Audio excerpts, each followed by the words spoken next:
Bonjour à tous les amis, c'est votre très cher One Piece Belgium, j'espère que vous allez bien.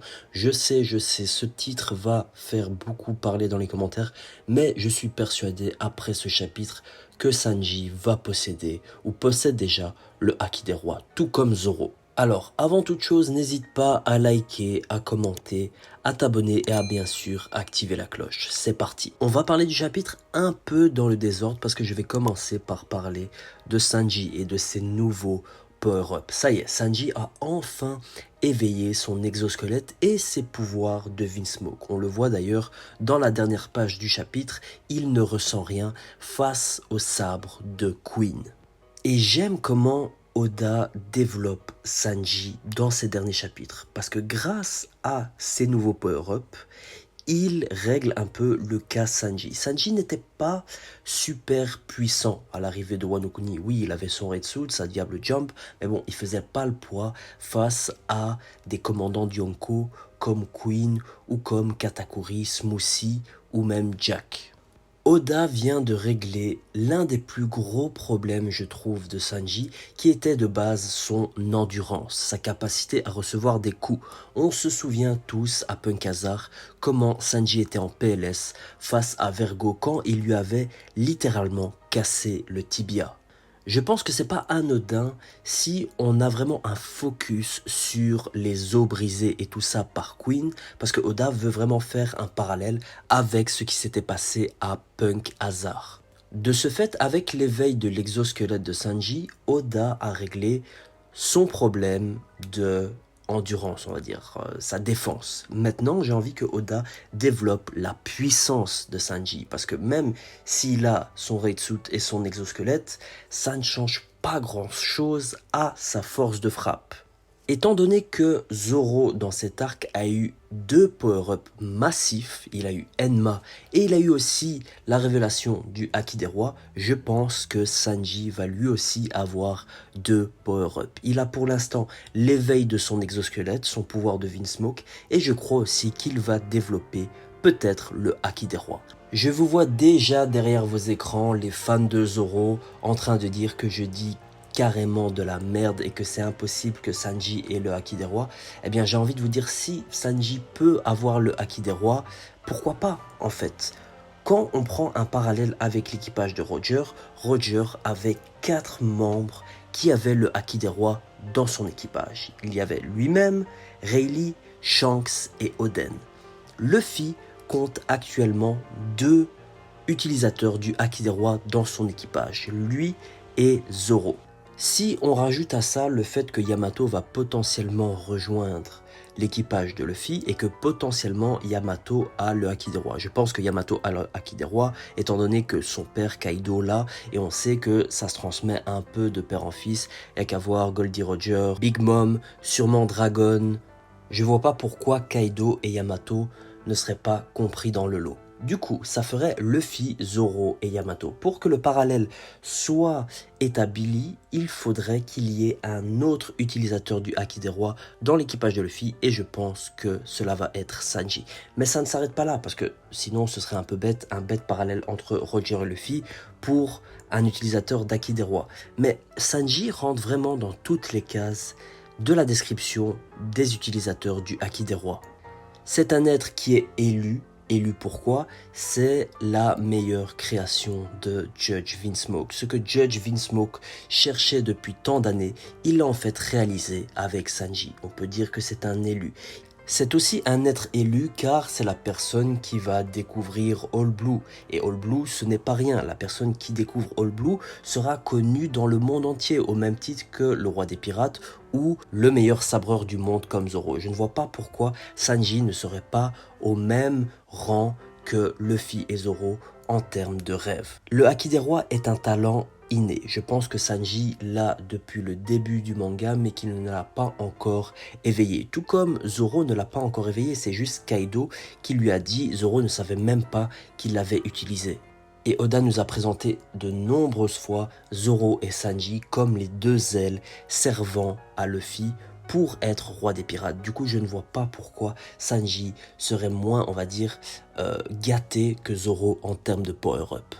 Voilà les amis, mon avis sur le futur power-up de Sanji en lien avec ce chapitre, étant donné qu'il a découvert, enfin qu'il a éveillé ses pouvoirs de Vinsmoke, son exosquelette. Maintenant, passons au reste du chapitre et au fameux retour de Rob Lucci qui veut encore une fois capturer Nico Robin. C'est un peu what the fuck étant donné qu'il a déjà essayé une fois, ça a presque fonctionné, mais ensuite Luffy lui a carrément rétamé la gueule. Du coup, c'est un peu marrant que Rob Lucci n'a pas froid aux yeux et veut encore tenter la capture de Nico Robin.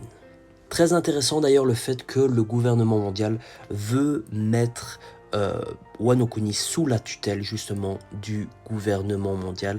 Est-ce que ça cacherait pas des choses sur des révélations potentielles sur les 5 étoiles et sur Imusama? Pourquoi veulent-ils que Wano Kuni ne soit pas indépendant?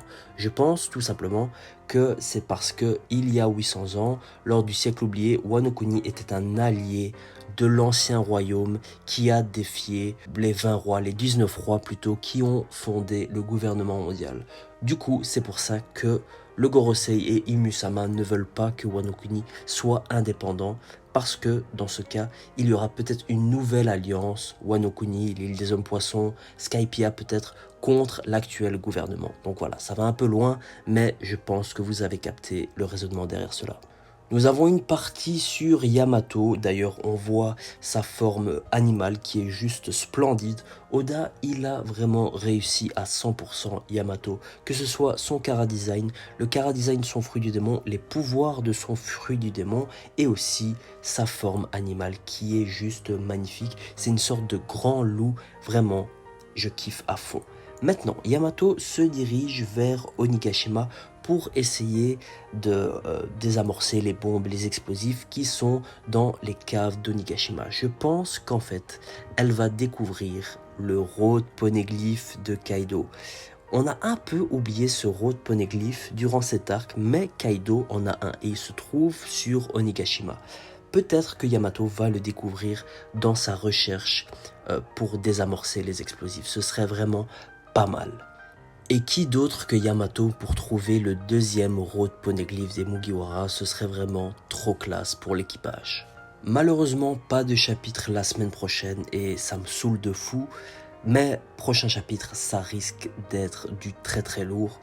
Franchement, ce que Oda va nous donner au chapitre 1029, il peut nous donner n'importe quoi, ça va me suffire. Le combat Sanji versus Queen, le combat Zoro versus King, le combat Luffy versus Kaido, tout me va, sincèrement Oda, mets-nous bien pour le chapitre 1029 de One Piece. Et on va finir cette review sur Queen tout simplement. C'est un monstre de puissance et Oda, franchement, il m'a fait trop rigoler dans ce chapitre avec la vraie forme du brachiosaure de Queen. Enfin, c'était vraiment what the fuck, il n'y a que Oda pour sortir des dingueries comme ça dans des chapitres de combat. Queen qui vraiment devient une sorte de serpent et qui laisse son corps en arrière, c'était vraiment n'importe quoi. J'ai trop kiffé, dites-moi votre avis bien sûr dans les commentaires. Avec l'arrivée du CP0, est-ce qu'on ne se dirigerait pas vers vraiment les derniers chapitres de Wano Kuni? Parce que si on réfléchit bien, dans chaque arc de One Piece, il y a un dernier intervenant qui vient pour un peu secouer la situation. À Thriller Bark, c'était Kuma, à Dressrosa, c'était Sengoku, bref, à Punkazar, c'était Aokiji et Doflamingo. Vous voyez, à chaque fois, à la fin d'un arc de One Piece, il y a un dernier intervenant qui vient un peu foutre la merde. Ici, c'est Rob Lucci avec le CP0, même si le CP0 est déjà présent dans Onigashima. En tout cas, Rob Lucci, j'espère qu'il va faire du lourd et peut-être une revanche, Luffy versus Lucci, avec Luffy qui one-shot complètement Rob Lucci en forme Snake Man ou Bondman, ce serait trop kiffant. Du coup, les amis, pas de chapitre la semaine prochaine. Prenez soin de vous. Prenez soin des autres, j'espère que vous avez kiffé ce chapitre, en tout cas moi je l'ai adoré, je ne sais pas quoi dire de plus si ce n'est que vive Sanji, et si vous êtes un fan de Sanji, eh ben ce chapitre il était clairement pour vous, j'espère que dans le prochain chapitre on aura enfin la révélation du visage de King, je n'attends que ça, je pensais qu'on allait l'avoir ce chapitre mais on l'a pas eu malheureusement. Et big up à la color spread de cette semaine qui est vraiment magnifique, les Mugiwara qui joue à Super Smash Bros. Brawl. C'était, enfin pas Bros. Brawl, mais le Smash là de la Switch. Il était, enfin la cover, elle était magnifique avec Luffy en Ken, je crois, ouais, en Ken, qui a des cheveux enflammés, qui rappelle d'ailleurs le dieu du soleil Nika. Est-ce que on aurait peut-être un foreshadowing de Oda dans cette page couleur? On ne sait pas. En tout cas, je vous souhaite une très bonne semaine et on se dit à la prochaine les amis. Prenez soin de vous. C'était One Piece Belgium. Salut.